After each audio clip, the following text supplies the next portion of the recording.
ya kumtawaza mzee Makwere. Bado tukiendelea mtazamaji, wafanyi biashara wa ndani na wa kimataifa walikabiliwa na ugumu wa biashara mwaka 2025 huku wakiwa na matumaini makubwa kwamba serikali itageuza uchumi ili kuzindua upya biashara zao zinazopitia kipindi kigumu. Wakizungumza na mwanahabari wetu katika kaunti ya Kajiado, wafanyi biashara wadogo wanalalamikia biashara duni mwaka mzima kutokana na gharama ya juu ya maisha. Wamedai mwaka 2025 biashara nyingi zilifungwa huku zingine zikifanya kazi kwa kiwango cha chini sana na kupunguza mapato kwa wafanyabiashara. Wafanyabiashara hao wameitaka serikali kubuni sera za kuwanusuru wa Kenya katika mwaka 2026 wakiwa na matumaini ya juu. Biashara imekuwa mbaya sana. Juu watu wana nini? Wana financial. Watu wakosa financial na sisi hata sisi tunakuwa chini juu sasa hatuna nini?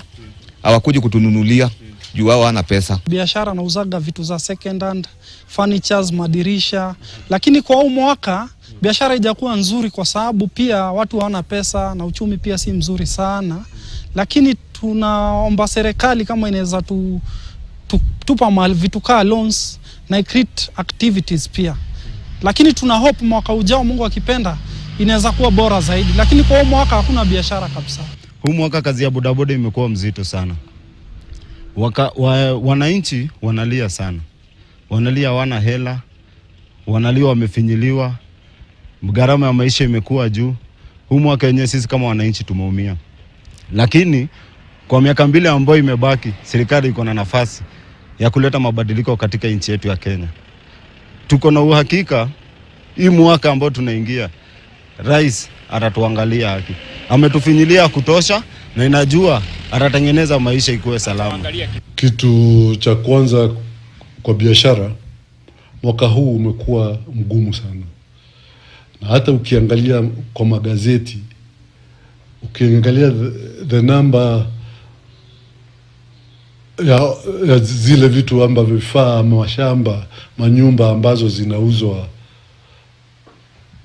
kwa magazeti, zinauzwa na benki, inamaanisha wafanyabiashara wameenda hasara kubwa sana, kwa sababu hata wakichukua hizo maloni hawakuwa wanachukua loni for the purpose ya mali yao ije iuzwe na auctioneer. Walikuwa wanachukua hizo loan wakitegemea environment ya biashara kuwa sawa. Baadhi ya wanachama wa ODM kaunti ya Kisumu wamejitoa